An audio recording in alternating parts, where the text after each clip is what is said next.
seguimos. Cambiamos de tema. No hay que hablar en los cortes porque uno se dispersa, Sí. ¿viste? No, no se dispersa. Bueno, vamos a hablar de un tema muy serio. Está con nosotros Sebastián. Sebastián, para mí tiene dos valores. Uno, que dé la cara.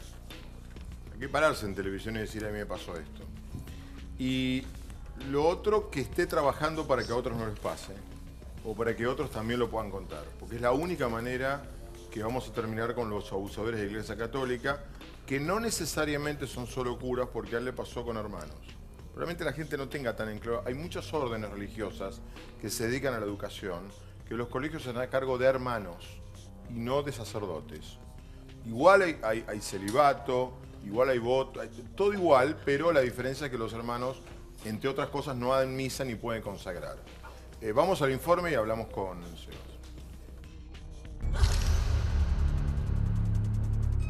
Hace unos días, la premiación a Mejor Película de los Oscar volvió sobre el escándalo de la pederastía en el seno de la Iglesia Católica. Molested kids in 6 different parishes over the last 30 years.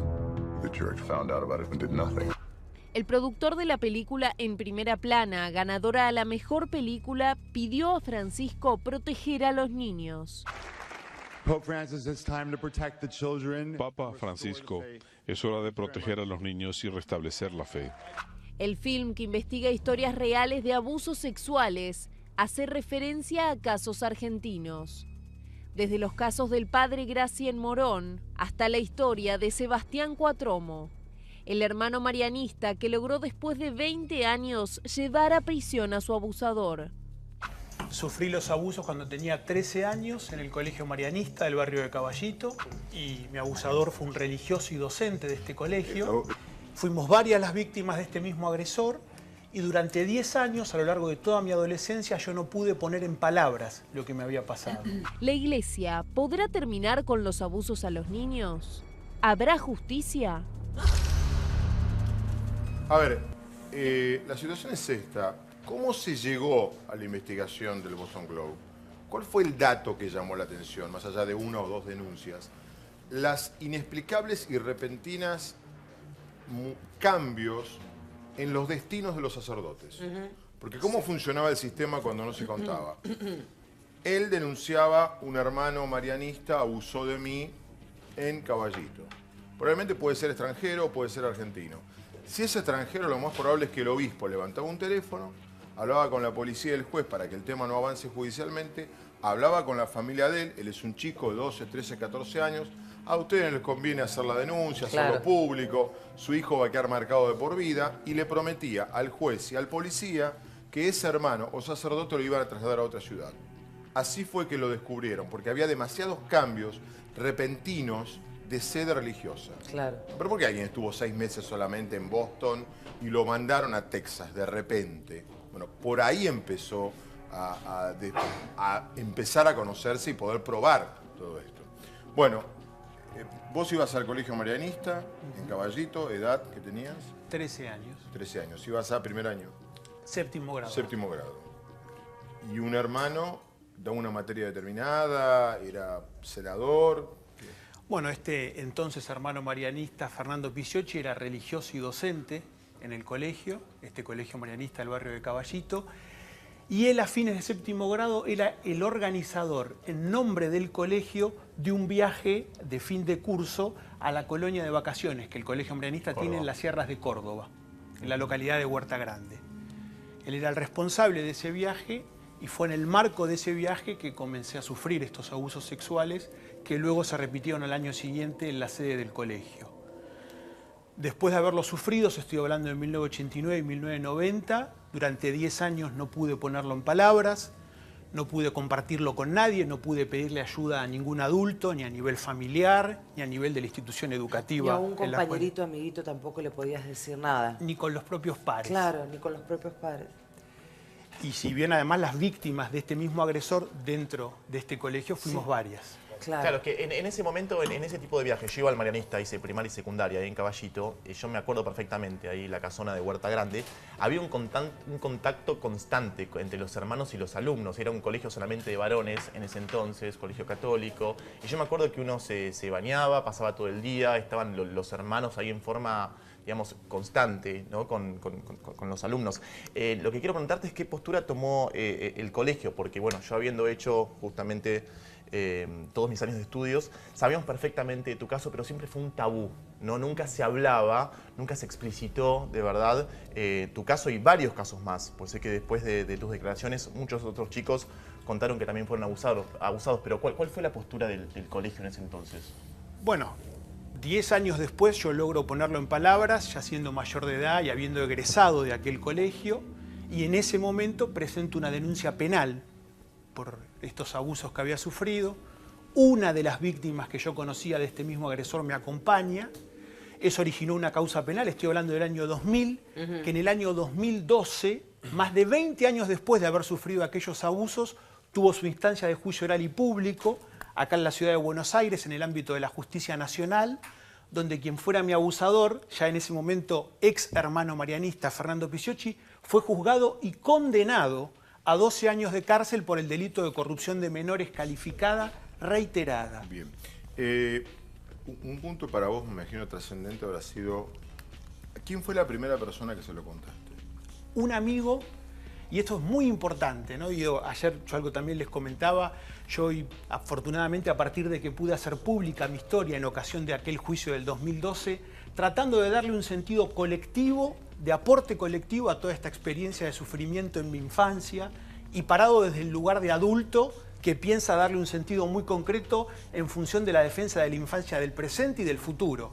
Así fue que conformamos junto con otras víctimas de abuso infantil en general un grupo que se llama Contalo. Adultos por los Derechos de la Infancia, con el que, bueno, vamos por todo el país. Ahora después vamos a dar los números, todo en internet, cómo entrar. Bueno, contame, a la primera persona que se lo contaste es un amigo. ¿Y por qué la referencia? A un amigo, y esto es fundamental, porque esto, por digo, las víctimas de abuso sexual infantil en general, qué importante que es cuando una víctima logra ponerlo en palabras y compartirlo con alguien por primera vez, que esa persona lo escuche con empatía, con afecto. Perdón, ¿te creyó? Absolutamente. Claro, eso porque fue esa muy es la importante. sensación. Después de 10 años, contar algo, es decir, ¿me estará creyendo después de este silencio de tanto tiempo? ¿Y qué te recomendó? ¿Cuál fue su contestación? ¿O solamente el hecho de contarlo liberó y te abrió como esa puerta que dijiste, bueno, ya está? Y de encontrar en esa primera persona a quien se lo confiaba, alguien que me creía, alguien que me demostraba que era consciente de mi sufrimiento, del dolor, de la gravedad de lo que... ¿Tu familia? Después se lo cuento. Y bueno, la actitud, y esto digo también, por eso yo resalto mucho, recordemos que el abuso sexual infantil, lejos de ser un delito y una injusticia que ocurre en un ámbito como el confesional católico, atraviesa a toda la sociedad y donde más sucede es dentro de las familias y de todas las clases sociales. ¿Su familia era católica? ¿Su familia era católica? Sí, no practicantes, pero por supuesto que eran ellos quienes habían elegido ese colegio. ¿Cómo reaccionaron, padre? Como desgraciadamente suelen reaccionar, esto lo digo sin rigor científico, pero sí desde la práctica con este colectivo de adultos que tenemos, con una mezcla de estupor, cierta parálisis, pero en concreto no de la manera activa, solidaria que yo hubiera necesitado. No, sí me creyeron. Quieren tapar, se quiere tapar, digamos, no quieren hablar más. Sí, lo que yo sentía, además la forma en la que yo se los transmito, es, por supuesto, también interpelándolos. Claro. Porque lo que yo les transmitía era, yo sufrí estos abusos en aquel colegio que ustedes habían elegido y además durante 10 años y siendo adolescente y viviendo con ustedes, nunca encontré el ámbito, la confianza como para poder contarles lo que me había pasado. O sea, claramente estaba también interpelándolos. Bueno, se quedaban. Pueden creerlo. Sí, pero a su vez dando cuenta, por supuesto, de que evidentemente en esos vínculos y en esas relaciones familiares las cosas no habían funcionado. Pero tu conducta en el hogar, ¿cómo había cambiado tu conducta? ¿Cómo era? ¿Qué era lo que estaba...? sucediendo? ¿Estabas en silencio? ¿Estabas retraído? ¿No podías conectarte? ¿Qué era lo que te pasaba? ¿Cómo lo manifestabas? Bueno, que esto también es algo fundamental en general de la responsabilidad que tenemos todos los adultos ante el cuidado de los niños frente a este delito y esta injusticia.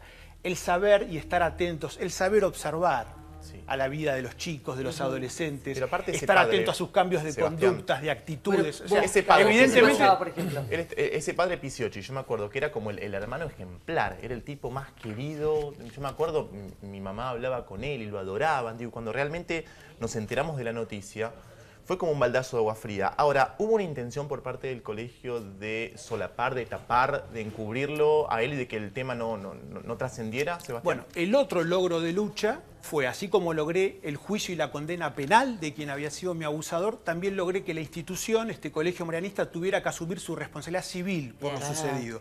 Que son las dos cosas que yo compartí públicamente en el 2012. Y con respecto a cómo logré que el colegio asumiera su responsabilidad civil, ahí tuve que enfrentarme con respecto a un intento de silenciamiento. ¿Cómo? ¿Cómo te querían silenciar? La institución pretendía que acordásemos la asunción de su responsabilidad de manera privada, Claro. firmando Sí, un acuerdo puertas de adentro, confidencialidad. puertas adentro. Ahora, hay una cuestión que una vergüenza. estamos relatando un Sentías poco vos, el perdón, contexto. una cosa Sí, cortita. perdón. ¿Qué recomendarías a un chico que está sufriendo, está padeciendo algo así? Hoy está mirando el programa, podemos serle útil de alguna pequeña manera. Porque tengo la sensación de que te genera vergüenza. Es decir, los mismos niños que son abusados son los que transitan una especie de vergüenza y de culpa. Muy difícil de sacar, además que somos casi siempre como seres humanos bastante culposos.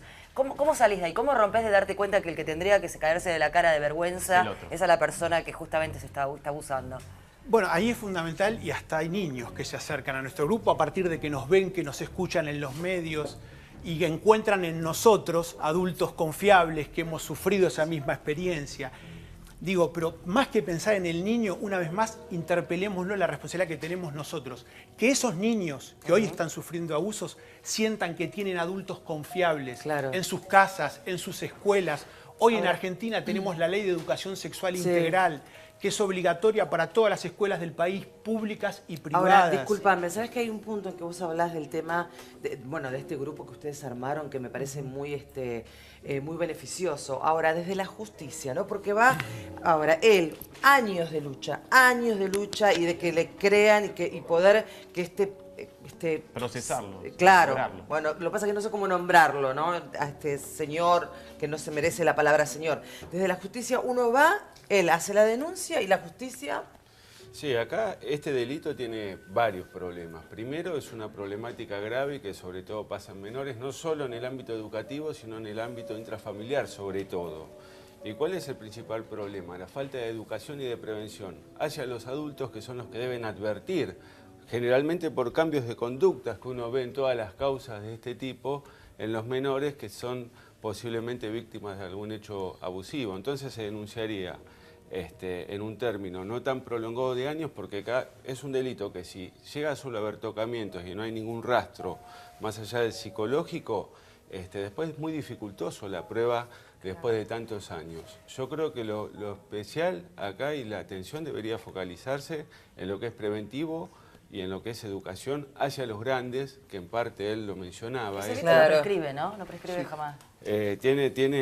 Prescribe, hoy bueno, hay una modificatoria que se hizo a través de la ley conocida en los medios como Ley Piazza, que es después que la persona cumple 18 años, comienza a correr el plazo de prescripción.